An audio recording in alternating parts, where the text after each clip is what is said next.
Está escrito: nesse tempo se levantará Miguel, o grande príncipe, o defensor dos filhos do teu povo, e haverá tempo de angústia, qual nunca houve, desde que houve nação até aquele tempo. Daniel capítulo 12, versículo 1. Amigos, nós temos chegado nos últimos dias. Tempos realmente difíceis estão diante de nós. Tempos de terrível angústia como nunca houve e como jamais haverá. Hoje fazem, na verdade, parte de uma realidade que se encontra bem à nossa frente. Bom, disse o profeta João a respeito dos dias que nós estamos vivendo: vi outro anjo que subia do lado nascente do sol, tendo ele o selo do Deus vivo, e clamou em grande voz aos 4 anjos, aqueles aos quais foi dado fazer dano à terra e ao mar, dizendo: não danifiqueis nem a terra, nem o mar, nem as árvores, até selarmos na fronte os servos do nosso Deus. Apocalipse capítulo 7, versículo 3. Bom, o mundo político, social e religioso está em comoção, meus irmãos. O mundo natural, que é animado ou inanimado, está gemendo. Os biólogos, os geólogos, os cientistas de vários campos de estudos a cada ano aparecem com novos e novos dados desanimadores sobre os recursos naturais e financeiros do nosso planeta. As geleiras se derretem, a água potável desaparece, a terra seca em algumas partes do planeta e em outras partes as enchentes estão devastando as plantações, bem como as moradias. As superpotências entraram em derrocata, meus amigos.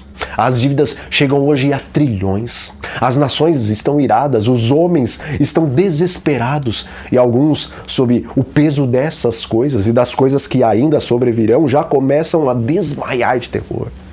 E alguns governantes e também estudiosos, olhando para a crise que o mundo está cada dia se afundando mais e mais, dizem: é inevitável que venha a guerra.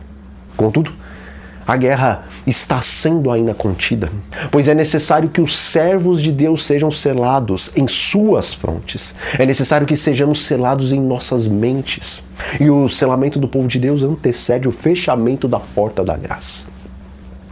Breve, na verdade muito em breve, se levantará Miguel e nós veremos um tempo de angústia como nunca houve desde que existiu nação sobre essa terra, meus irmãos. Nunca, desde que entrou o pecado neste mundo, a Igreja de Deus passou por uma fase tão solene neste grande conflito entre Cristo e Satanás.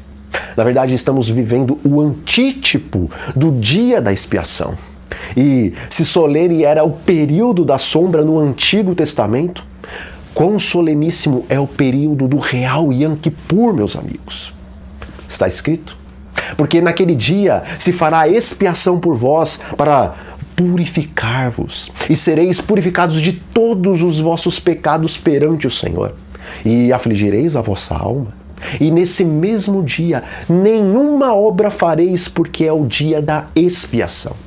Porque toda alma que nesse dia não se afligir será eliminada do seu povo. Quem nesse dia fizer algum trabalho, a esse eu destruirei do meio do seu povo. Sábado de descanso solene vos será. Então afligireis a vossa alma. Levíticos 16, versículos 30 e 31 e também capítulo 23, versículos 28 a 32. Irmãos, no dia da expiação típico, quando o sumo sacerdote entrava no lugar santíssimo do santuário, o povo de Israel parava com as suas atividades comuns e deixava de lado toda a satisfação para com o apetite e aplicavam-se em suplicar a Deus o perdão dos seus pecados, os quais eles sabiam que cometeram, e também pediam perdão dos pecados que eles não se lembravam que haviam cometido. Pois eles compreendiam, meus amigos, que o sumo sacerdote, quando terminasse de fazer a purificação do santuário e a expiação pelos pecados do povo, se ainda existissem neles algum pecado sem ser confessado, eles morreriam fisicamente e também eternamente. Bom, aquilo que aconteceu no passado é tão somente uma ilustração do que está acontecendo no presente e do que acontecerá ainda no futuro.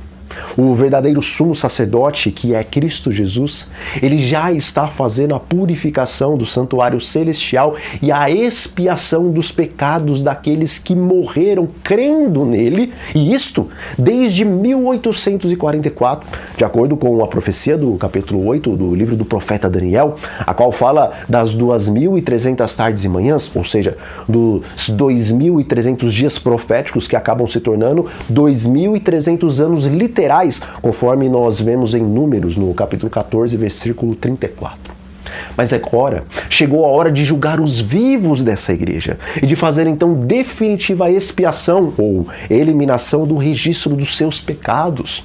Ou então, chegou a hora dos falsos adventistas serem pesados na balança e achados em falta e serem então eternamente eliminados do meio do povo de Deus.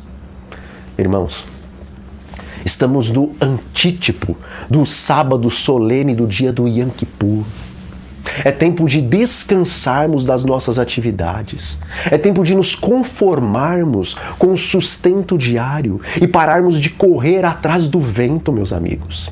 É tempo de agradecermos o pão de cada dia e pararmos de nos fadigar para conseguirmos mais e mais ganhos deste mundo.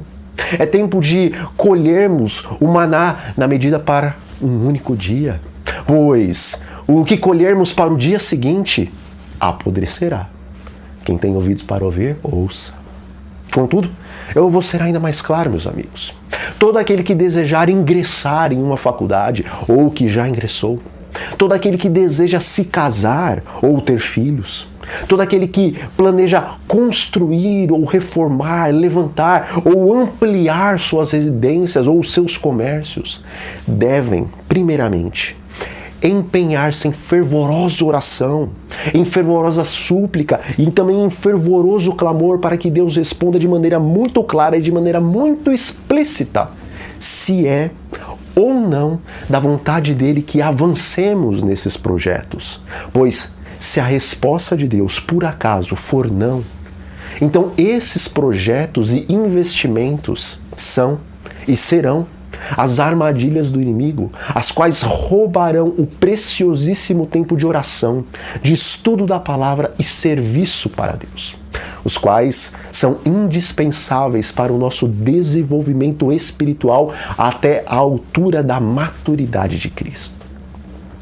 Irmãos, este é o período em que o povo de Deus deve afligir suas almas. E o profeta Joel nos diz como isso deve acontecer, voltando-nos e convertendo-nos ao Senhor de todo o nosso coração, e isso com jejuns, com choro e com pranto. Joel 2, versículo 14, ou melhor, versículo 12.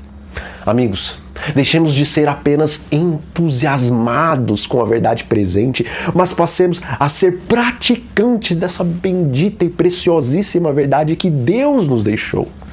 Devemos desejar uma comunhão com Cristo semelhante à comunhão que Enoque tinha com Ele. Devemos desejar a Cristo mais do que o alimento, mais do que a água, mais do que o ar. Devemos desejar a Cristo mais do que desejamos a nossa própria vida. E Ele deve ser o nosso primeiro pensamento. Devemos, na verdade, com os olhos da fé, vê-lo em todos os momentos do nosso dia, em todos os lugares em que estivermos, em todas as situações que nós vivermos. Devemos orar e vigiar sem cessar para que não caiamos em tentação. Devemos clamar a Deus para que nos coloque diariamente em uma atmosfera muito mais alta do que a atmosfera poluída pelo pecado a qual nós vivemos neste mundo. Há uma promessa, meus amigos, no livro Patriarcas e Profetas, a qual nos diz que se estivermos nos esforçando para mantermos a nossa mente ligada com o céu, então Deus vai operar um milagre, fazendo-se Ele semelhante a um imã, o qual atrairá todos os nossos pensamentos para Ele. E também não podemos nos esquecer que o Espírito de profecia nos diz com relação a meditarmos ao menos 1 hora na vida de Jesus e especialmente nos últimos momentos da sua vida. Portanto, meus irmãos, leiamos e também estudemos os evangelhos das Sagradas Escrituras, bem como o livro desejado de todas as nações, para que conheçamos profundamente a verdade, pois Jesus é a verdade. E ao aprendermos a verdade com Cristo, então, como Ele, não nos deteremos em fofocas, em críticas, em agressões verbais, mas passaremos a interceder pelos nossos inimigos e também por todos aqueles que estão no caminho do erro. Bom, nós ficamos por aqui, meus irmãos. E o meu desejo é que o Espírito Santo de Deus encha os seus corações e também o meu coração com a sua presença, a fim de estarmos mais do que preparados quando o nosso nome passar diante do tribunal celestial.